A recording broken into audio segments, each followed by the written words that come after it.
Welcome back to the Graham Stephan Show. My name is Graham and welcome to my show. And lately, I gotta say, the People's Court YouTube channel has been on fire. Every single episode that I have seen has been a gem of gems, and this one is going to be even gemmier than that, because we got a dispute between the boss and the employee, who the boss says was a nightmare. So with that said, guys, we gotta do our part to destroy the like button for the YouTube algorithm. Now with that said, let's start the video. This is the plaintiff, Derek.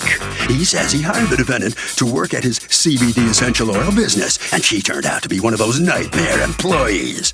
He was forced to change the locks because she would sit in her car in the parking lot. Why would he need to change the locks if she just sits in her car? She disclosed company business after signing a non-disclosure agreement, and she has cost him money and lost income because of her antics. See, something like this should be pretty cut and paste.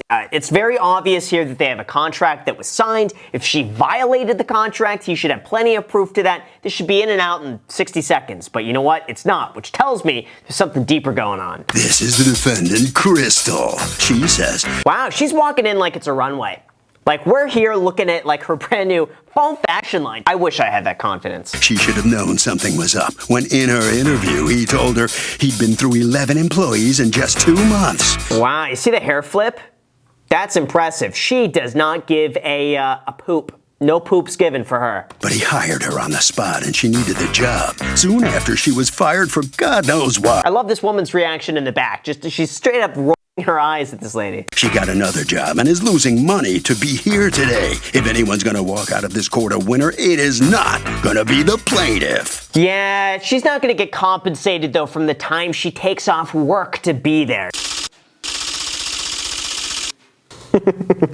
Just the attitude on her. She gets to be on TV, and she's like snarking at the guy. Listen, I would love to be on TV like this. The defendant has filed a countersuit for $800 for lost wages and stress. There's no way. She could maybe get lost wages. If she actually has a case, there's no way to put a dollar amount necessarily on stress for something like this. You know what? I'm stressed just thinking about it. Where's my compensation? You own Tropical Essential Oils, which is what, a CBD sales site? Yes, ma'am. It's Okay. yes, ma'am. So, and CBD is what? It's the legal part of the marijuana plant without the psychedelic high. Yeah, I like how she has to explain this for TV. Like in any other courtroom, they wouldn't be asking like, Oh, so what do you do with it? Why do people buy it? What does it help for? she's got to explain the context now for everybody watching. We hired her on the 27th of August. We caught her a couple times outside in her car when she was supposed to be inside watching our store. What was she doing in the car? She said looking for money. What are you doing? Just in the car, looking for money. Well, shouldn't you go to the bank? Nah, just got my car over there. Maybe I'm going to find a penny or two. How does she lose money in her car for that long? Did you tell her, what are you doing in your car? You need to be in the store? I did. And what did she say? said she was looking for money. Listen, you look for money on the sidewalk. You look for money at the bank. You could open up your phone. You could see the money that you have in your account. The car would honestly, that would be the last I would look for money. But I mean, I just handed her paycheck, so I think. Well, I don't care. You What? You mean you don't look in your car for money? Am I the only one who does that? You guys, you're missing out on a lot of money. That's how you can make true passive income. Just go and look in your car. She got fired by you. Tell me what caused the firing. She was supposed to be working from 10 to 6 every day. That was her shift. And she called me at about, or texted me at about 1:30 to tell me that her daughter had a headache and she had somebody to pick her up, but not somebody to watch her. And that if I didn't come let her off, she was going to close the store down and lock it up. Yeah, it's a tough one. Then somebody else has to step in. I mean, listen, that happens with employees. I have a good buddy of mine. He ran a fast food franchise business, and he always had to be on call. For situations like that, they just come up, and as an owner or manager, it's part of the job. You got to step in if something like that happens. How old's your daughter? She is 10. They have a right to fire you. I mean, Yeah. So, Exactly. Like, that's one of the few situations where I agree with both sides. I mean, she has other obligations. She has to do that. I get that. They have a business to run. I get that too. So far, I don't really see anything out of the ordinary. according to you, she signed a non-disclosure agreement, prohibits her from disseminating trade secrets, but also goes further and prohibits her from smack talk to another employee. Yes, ma'am. Called a gag order. You got to gag that. Hey, Crystal called. She needs pay stuff from last week as well. She also said she needs you to sign some type of papers. I'm so tired of being the messenger for you guys. And then she puts like a LOL face. And then at 2:22, she says, okay, I really can't deal with the unprofessional ways. And she told me I was next to be fired. I'm sorry, but I'm leaving. That comes out of left field. Yeah. Wow, jeez. It sounds like that employee was kind of like gearing up to leave anyway. It doesn't seem like this would prompt somebody to leave a job that they were happy about when like someone comes in and pesters them a little bit too much. They were being unprofessional and disrespectful to me and her. Okay. And she was upset with them. She wasn't upset with me. I can't make somebody quit. Right. So they were being very disrespectful and unprofessional from the time that I started work. And How so? Because they would I love how she stumbles. Like they were being disrespectful. They were being rude to me. How? Well, they switch topics. Derek automatically told me their whole life story. He told me that Leah, she was on drugs really bad, and they had to move from one state to another with his daughter. And he was like, I don't even trust her either, and she was on drugs and all of this craziness. Are you saying that to make them look bad, or? No, I'm just saying. Because apparently it didn't bother you. They're trying to open up to an employee a little bit. Maybe they shouldn't have done that and kept it a little bit more professional. It's not the end of the world, though. I don't see that as being unprofessional necessarily. Unprofessional. Just Derek, when customers would come in and they don't buy anything, he would cuss, and not cuss them out, but That's hilarious. I can imagine a customer coming in just to look, and he's like, just being he's very unprofessional. what? Are you good? Yeah, it's part of the video. Oh, okay. Cool.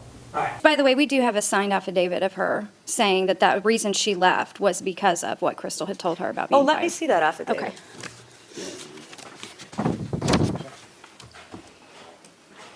I love how she's kind of waving, trying to get her attention, and then when she realized that like it's not happening, she's like, oh, yeah, oh. On Friday, I was working at the Coco store. There was a former employee there by the name of Crystal who'd been fired a few days before, who was calling me. I can see now that she was trying to get me involved in her issues and being fired. She was telling me that I was going to be fired next, among other things, getting me worked up. Crystal continued to call and bother me. The reason why I walked out that day was solely because of the things she said to me. I regret leaving. Did you rehire her? What? Listen, that's fishy. It's fishy that she would quit if she's truly unhappy with the job and then provide a written affidavit. How did you get this? I had contacted her and asked her if she would sign me an affidavit. Why would she do that, though? She left if she wasn't happy. This whole situation seems off to me. I have text messages from her. They're suing her as well. I have text messages from her stating Did you agree that to drop a lawsuit against her? I did. Okay, Yeah. now we get to the So bottom there's of no it. way So she you would've agreed to signed drop that. a lawsuit against her if she would sign this, pinning it on her. So basically, let me explain this. So this guy is suing both of them, but he says to the other girl, hey, if you give me this affidavit in writing saying you quit because of this, we're gonna drop the lawsuit. So automatically, if that were me, tear it up, move on, means nothing. So you are asking for the change of locks from Ashley leaving? Yes. Then the monies to change the alarm security code. Why would you need money to change an They had alarm to come in and security? reprogram that security Why code. couldn't you just reprogram it? I don't know how. Okay. On both stores. Monies for loss of income from October 18th. Yeah, that's on him though. The key, I can maybe see the cost of rekeying if she messed up, but to redo the alarm, it's not her fault that you don't know how to do the alarm. Again, cost of running a business. People are gonna make mistakes, and you gotta pay for them. All right, so now you got a counterclaim against them for $800. Money for lost wages, and then stress, $500 for stress? Is that for real? She's not getting $500 for stress, because I'll tell you, Tylenol is way cheaper than $500. Let me see her original signature on the non-disclosure. Blah, blah, blah, trade secrets, you can't divulge, yada, yada, yada, or anyone. Those are all standard agreements. Pretty much every single employer will have an employee sign certain things that say they're not going to reveal trade secrets, they're not going to be disparaging against the business, they're not going to be talking negatively about the business. All of that to me is standard, and all she has to do is just zip it and move on. So basically it says you can't smack talk. You can't. I didn't. You don't have free speech. Did you understand that that's what you had signed?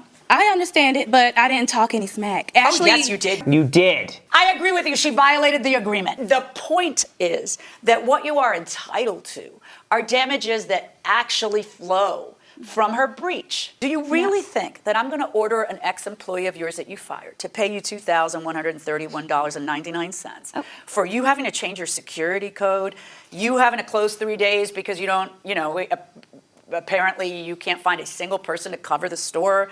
You having to change locks. Well, that's in the contract, though. She agreed that she would pay for the locks if she breached the contract. Yeah, I would at least say that, like, if they had to come out of pocket for something on those locks, kind of see that. But yeah, if she's not able to open up the store and you have to physically go down there and open up the store, everything at the end of the day is your responsibility. On your lawsuit against them for lost wages, for having to come to court plus stress, you can't just create a lawsuit out of nowhere. Zero. I love how she throws in stress. I was stressed out. Listen, people are stressed out every day. They don't get paid for it, so you're not going to get any money for stress. Oh, I don't know why this is happening to you, but I cannot call her the reason why you're out $2,000 and something and have to close the store for 4 days.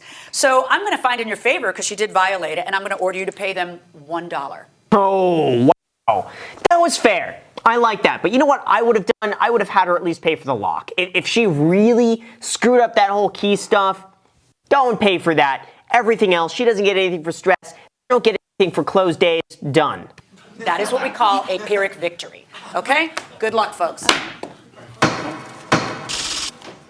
Well, the defendant is prancing out of the courtroom here. Oh, yeah, she's doing her hair. She's got the model walk as she leaves. I don't see a single ounce of stress on her. You didn't get $800. No. No, it cost you $1. Yes, it did. The case cost you $1. You missed the job? No, not at all. Not at all? Not at all. All right, Derek.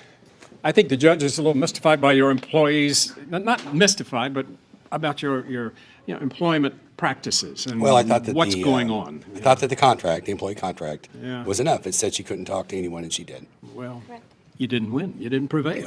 You know that. Yeah, but they can't prove damages. That's the thing. It's like if she revealed trade secrets, they stole your product, and now your business went from earning $10,000 a month down to $4,000 a month specifically because of that, then maybe you have a claim. But her chatting up with the friend and the friend quits, it's like no rational human being, I agree, would leave because one disgruntled ex-boy says that you're next. It just doesn't happen, not at least on the spot like that. So with that said, you guys, thank you so much for watching. I really appreciate it. Make sure to subscribe, hit the like button, hit the notification bell. Also, feel free to add me on Instagram. I post it pretty much daily, so if you want to be a part of it there, feel free to add me there as on the podcast, The Iced Coffee Hour. With that said, until next time.